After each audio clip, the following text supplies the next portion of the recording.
Yo, what is up, YouTube? It's your boy Legend, and I'm back with another video. Now, this video right here is a teaser video. Simply because I want to do like a little test run on something. Like I wanna do something that's gonna set my videos apart from every other what if that's on YouTube. So I just want to like do this like little teaser, add like a little bit of extra like sound effects and stuff like that. Um, so let me know what you guys think of it in the comment section down below. Let me know if you like it and I should keep doing it, or if you don't like it and I should scrap that shit immediately. But yeah, you guys are also getting a double upload today. This video and then the next video. I will not be doing the added sound effects in the next video simply because this is just a test. So I want to see how it works out. But like goal for this video, we're going to go for 8 likes. Keep it simple. But without further ado, let's get into this intro so we can start this what if. 挽回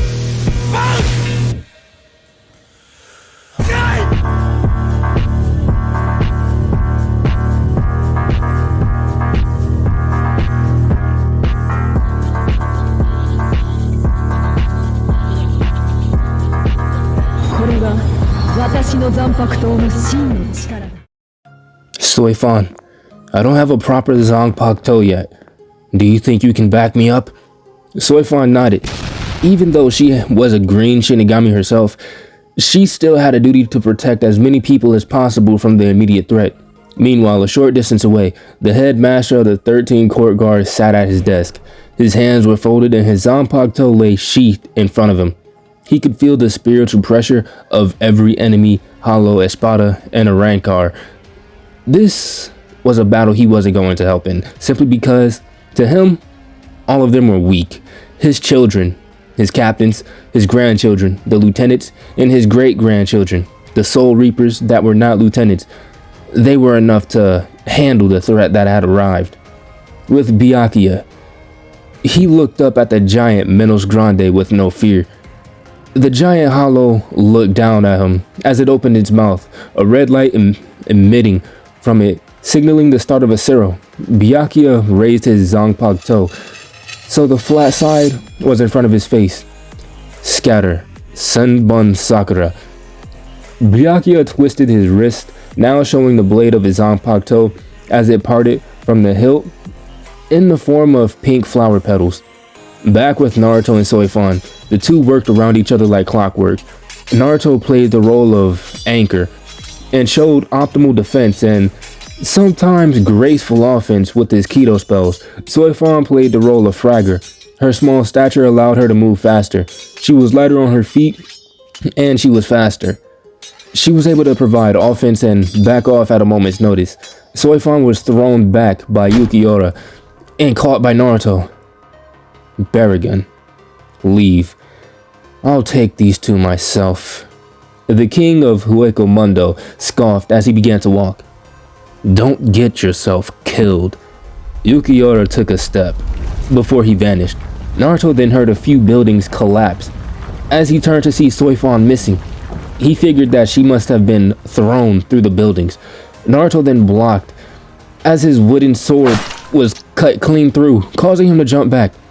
Yukiora slowly walked up to Naruto, the stoic look present on his face. Yukiora vanished once more, causing Naruto to focus. Naruto stood there as Yukiora appeared in front of him with a downward slash.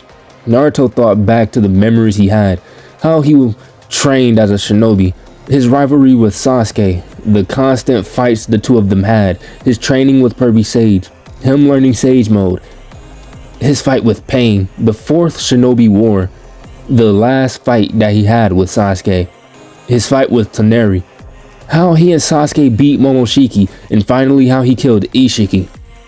Naruto was trained to be a shinobi.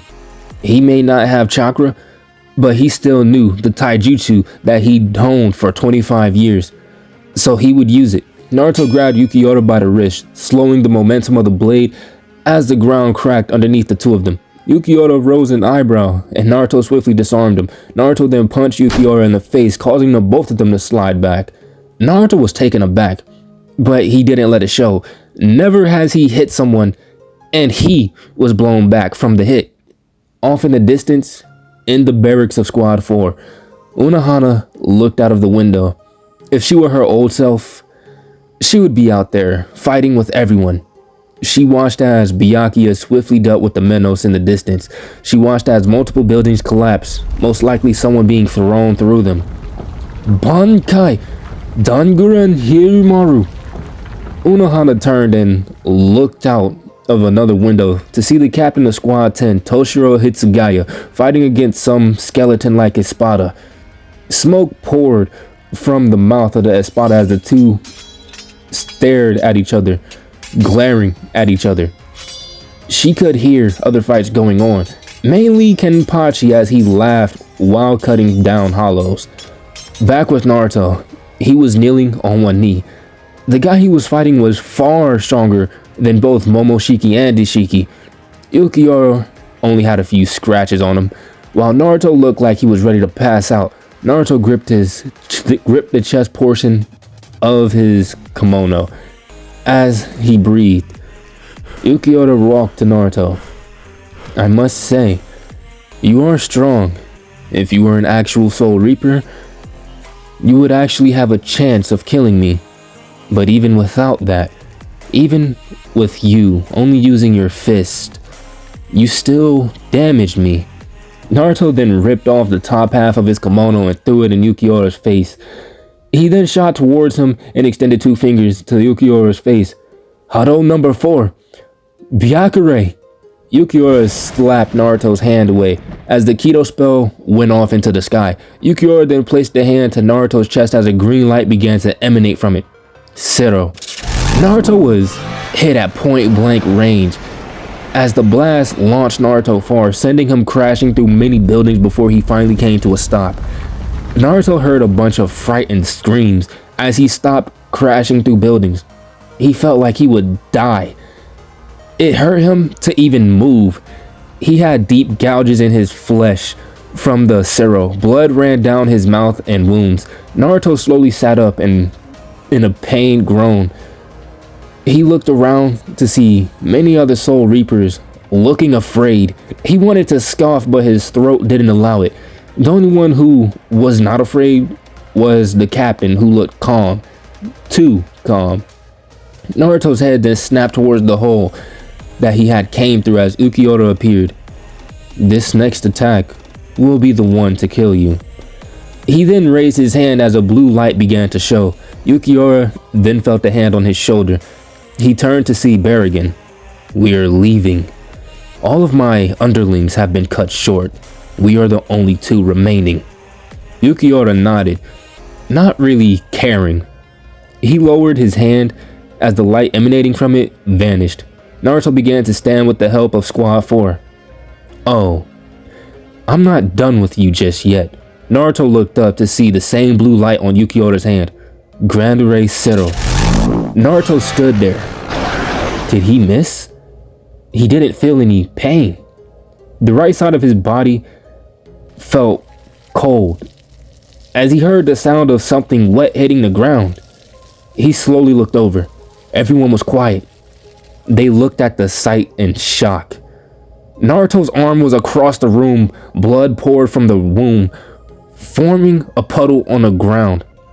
Naruto fell back without making a sound. The only sound there was the thud of his body hitting the floor. Unohana gripped her Zanpakuto unconsciously as she turned to face Ukiura, but he was gone. She then went to Naruto, who found himself in a familiar situation. He was thinking of his old memory of him and Sasuke. The situation was far too familiar. Good, you're still living, making my job easier already. Naruto looked up at the woman that was kneeling by his head. Hinata? Unohana raised an eyebrow and Naruto passed out. Time skip. It's been 2 weeks and Naruto still hasn't woken up. His right arm was reattached like nothing had happened, and his wounds had healed thanks to Unohana. Soifan then stepped into the med bay to come visit her crush. She wasn't surprised to see that he was still hadn't woken up. In her mind, it was her fault that he was in this state. If she were stronger, She could have been more useful if she didn't get a concussion early in the fight. Naruto wouldn't have to fight alone. Soifan stayed for a little longer before taking her leave. Shunsui then came in, followed by Unohana.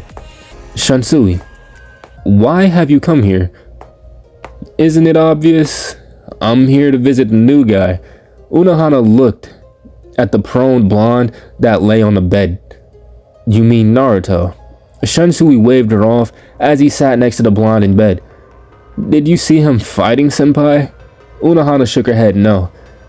I didn't see the entire fight, Unohana, but the last bit I did witness. This boy has heart. He fought one of the strongest threats that came here with his hands and Kido spells. He was knocked down countless times, but he kept getting back up. I'm surprised he lasted as long as he did with only his hands and Kido spells. If this boy had a proper Zanpakuto, I'm sure he could have beaten the guy he was fighting or draw the fight out into a stalemate. At that moment, Naruto finally woke up. I'm not a boy. And thanks for the compliment. This got a laugh from Shunsui. Unohana snapped her head to Naruto. When did you awake? Naruto looked at her and told her just now. He then went back to Shunsui. And you mean to say, you saw me getting my ass kicked, and you just watched? Shunsui chuckled. If I stepped in, your pride would have been hurt. Naruto stared at him. He was getting serious Kakashi and Jiraiya vibes from him. Shunsui, I think your visit has been long enough. Now I need to speak with my patient one-on-one. Shunsui immediately left, listening to his superior. Unohana then faced Naruto. How's the arm? Naruto looked at his arm, surprised to see it. He moved it around, and it felt the same. How? Unohana laughed. I reattached it, of course. I also healed all of your other wounds. Naruto was shocked, and he let it show. Thank you. Because of you, I'm still alive. You have my gratitude. Unohana brushed him off, finding it amusing, but now she had something else that she wanted to know. You called me Hinata before you passed out. Why? Naruto froze. He then looked at her, and he became shocked that he called her that. I did? Unohana sighed. If you didn't, how would I know the name that is obviously meaningful to you? Naruto sighed. Yeah, you got a point. Hinata was my wife and mother of my children. Unohana looked at him. So you see me as your wife then? Naruto was taken aback and was embarrassed. What? No, I would never. I mean, I'm sure you'd make a good wife. I mean, not for me. Unohana rose her eyebrow and tilted her head in amusement. She then began to laugh. No need to be embarrassed. I'm just teasing. Naruto sighed. Well, again, thanks for the arm. That's actually the second time I lost this arm. Well, I'm gonna go. I still gotta finish my last month of training before I can become an actual Soul Reaper. Naruto stood and began to walk. Hey Naruto, you never answered my question. Do you see me as your wife? Naruto rolled his eyes. He knew she was teasing him, so he would tease back. Only a wife would take care of my wounds, the same way you took care of them. This got a laugh from the captain of Squad 4. And here I thought I was the only tease. Naruto laughed. Yeah, you're not the only killer here, babe. Unohana rose an eyebrow. So I'm babe now? Naruto didn't bother to face her, lest he give away the shady grin that was splayed across his face. I don't know. That's up to you to decide. But I'm gonna leave. With that, Naruto flashed up away. Unohana had a smile on her face. She rather liked Naruto. His presence was refreshing, and she liked his confidence and the banter a lot. But guys, I'm going to end it off right there. If you guys enjoyed the video, make sure you hit that like button, subscribe while you're at it. Remember, like goal for this video is 8 likes. And without further ado, I'm out. Let me know what you guys think in the comment section. Not a not particularly about the what if, but just about the extra little, the small effects that I added to it. But yeah, I'm out, and I will see you guys in the next video. Peace.